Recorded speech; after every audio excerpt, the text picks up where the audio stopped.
तर इस्रायल आणि अमेरिकेने सुरू केलेल्या हल्ल्यानंतर इराणने आता प्रतिहल्ले सुरू केल्याचं आपण बघतोय आणि यामुळे संपूर्ण मध्य पूर्व आशियामध्ये मोठ्या प्रमाणावरती तणावही वाढतोय। दुबईमधली दृश्य आपण बघणार आहोत। दुबईच्या प्रसिद्ध हॉटेल असणाऱ्या बुर्ज अल अरब याच्यावरती देखील इराणने ड्रोन आढळलेला आहे। यानंतर आता दुबईच्या शारजहा मॉलवरती देखील इराणने एअर स्ट्राईक केलाय। यामध्ये या संपूर्ण मॉलचं मोठं नुकसान झालंय।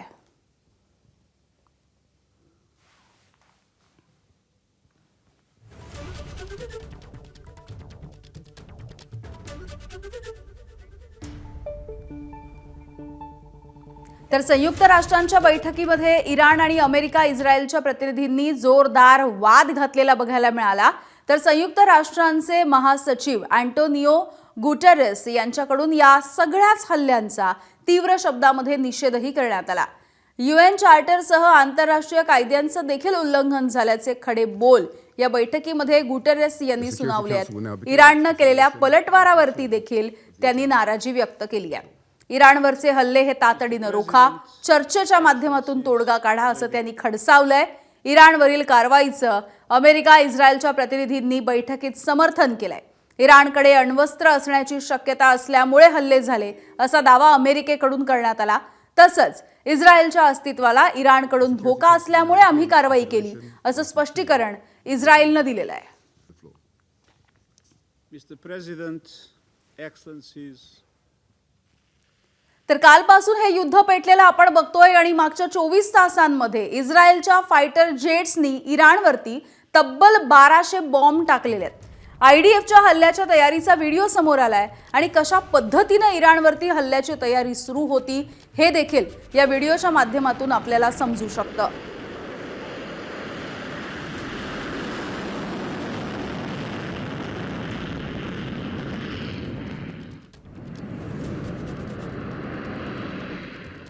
अर्थातच हे युद्ध सुरू झालेलं आहे। अनेकांनी आपली हवाई हद्द बंद केली आहे आणि या सगळ्याचा परिणाम आंतरराष्ट्रीय विमान वाहतुकीवरती होतोय।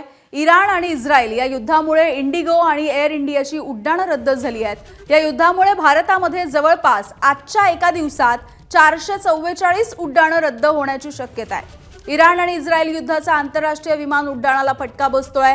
कालचा विचार केला तर काल भारतामधली 400 पेक्षा अधिक उड्डाणं रद्द झाली होती आणि सलग दुसऱ्या दिवशी म्हणजे आजही अशाच पद्धतीचा फटका हवाई वाहतुकीला बसतो आहे।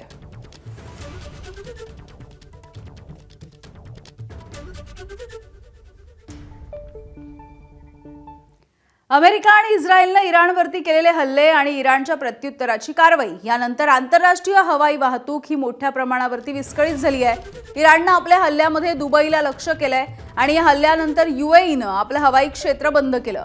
त्यामुळे एतिहाद एअरवेजने 2 मार्चच्या रात्री 2 वाजेपर्यंत अबुधाबीला जाणारी आणि येणारी अशी सगळी उड्डाणं रद्द केलेली आहेत।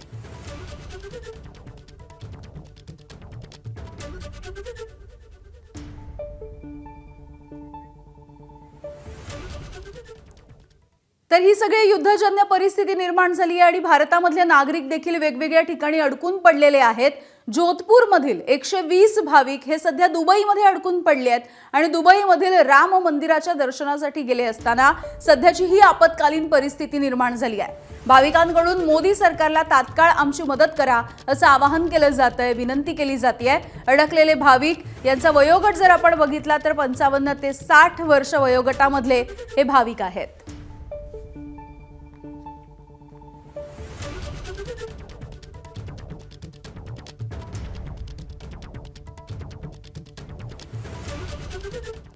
तर आपल्या महाराष्ट्रामधले पुणे पिंपरी चिंचवड मधल्या इंदिरा विद्यालयाचे 84 जण हे दुबईमध्ये अडकून पडले। या 84 जणांमध्ये 80 विद्यार्थी आहेत आणि 4 शिक्षकांचा समावेश आहे। हे सगळे जण सध्या सुरक्षित असल्याची माहिती मिळते। दरम्यान या विद्यार्थ्यांना परराष्ट्र मंत्रालयाकडून लवकरात लवकर भारतामध्ये आणण्यासाठी प्रयत्न सुरू असल्याची देखील माहिती मिळते आहे।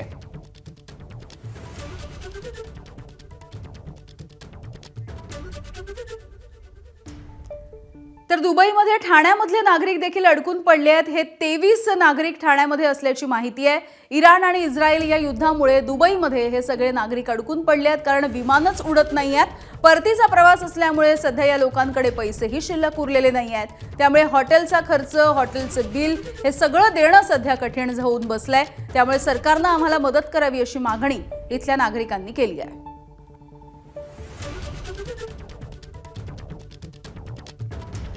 तर या युद्धजन्य परिस्थितीचा नेमका परिणाम काय होतोय, कोणकोणत्या आखाती देशांमध्ये किती भारतीय वास्तव्यासाठी आहेत, आपण जाणून घेऊया ही आकडेवारी.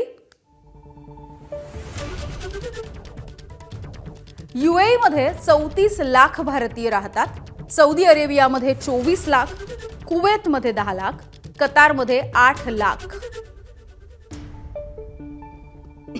बहरीनमध्ये 3 लाख, ओमान देशामध्ये 6 लाख, इराकमध्ये 17,000, लेबनॉनमध्ये 3,000, इराणमध्ये 10,000 आणि जॉर्डनमध्ये 16,000 भारतीय राहतात.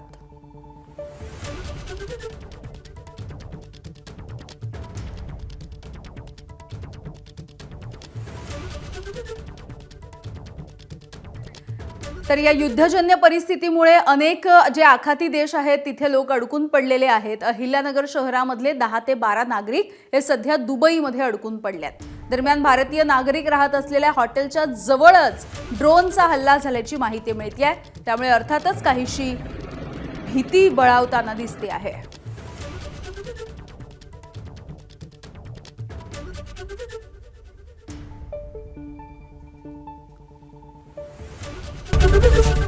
एबीपी माझा, उघडा डोळे बघा नीट.